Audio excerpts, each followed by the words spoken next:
Messi, what a great goal. What an excellent run. Iniesta teases Casillas and gives Barcelona the lead.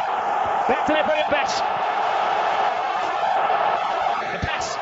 So he should go with him rather than try and play. He's looking right across the pitch. You can see that developing. And he's deeper than everybody else. So he's killing his teammates. He either gets across and he gets up, but he's too deep to start with. He does neither. And then they punish you. They are in front of goal. This lot. It's like, who can score the best goal? You know, I fancy flicking this one. I mean, everyone has got the designer goals. Okay. Well, I think what we were saying, I think at one stage you thought he was missing that. It's going to bounce wide, but it was spot on. But what Martin's saying there is the distance between the centre-back and the right-back is too vast. Ramos has got to be tight to the centre-back. So if that run happens, he can either step up because he sees that he's running too early, or he knows he can cover on the centre-back. He's got inflated neither. If it is again, you can talk us to see.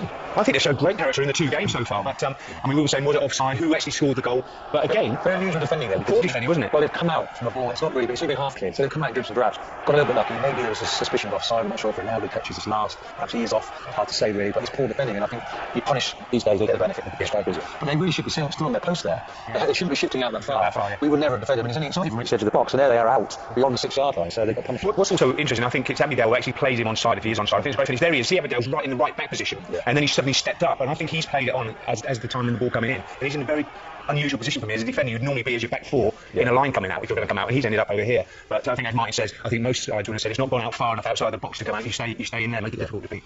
Well, just as on Sunday, Messi scored on the stroke of half-time, and Barcelona lead by 2-1. Well, I mean, it's remarkable, isn't it? But this was a period of play, a passage of play, very small, short little passes. And there, when he takes his ball on the move, and you see it from the other angle, it's quite amazing how quickly he does everything. I mean, he knows where that ball's coming. He takes it away from the defender, and then at the end of it, he's always got a finish to match his run. I mean, that's a fantastic keeper, okay, commits himself. But that's off his run. Look how quickly he takes that ball away. He's into the space, he takes it away from his opponent. Well, I mean, it's remarkable, isn't it? But this was a period of play, a passage of play, very small, short little passes.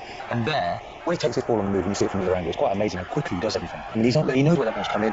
He takes it away from the defender, and then at the end of it, he's always got a finish to match his run. I mean, that's a fantastic keeper, okay, commits himself. But that's off his run. But look how quickly he takes that ball away. He's into the space, he takes it away from his opponent, and the goalkeeper's left floundering. Fantastic. And you know what? The flick is set up by Piqué, who's a big centre-half. Yeah. But he knows that Messi is making the run behind him, and he's going this way, and he just flicks it back because his awareness for a centre-half is absolutely amazing. They've got imagination, haven't they? You know, they love to play football, and it's infectious. And they're all doing it, even centre-halves. You know, the thing is, when you play that type of football, when I was at Liverpool, we tried to play a similar way as Mark, and you play because you enjoy it, getting loads of touches on the ball.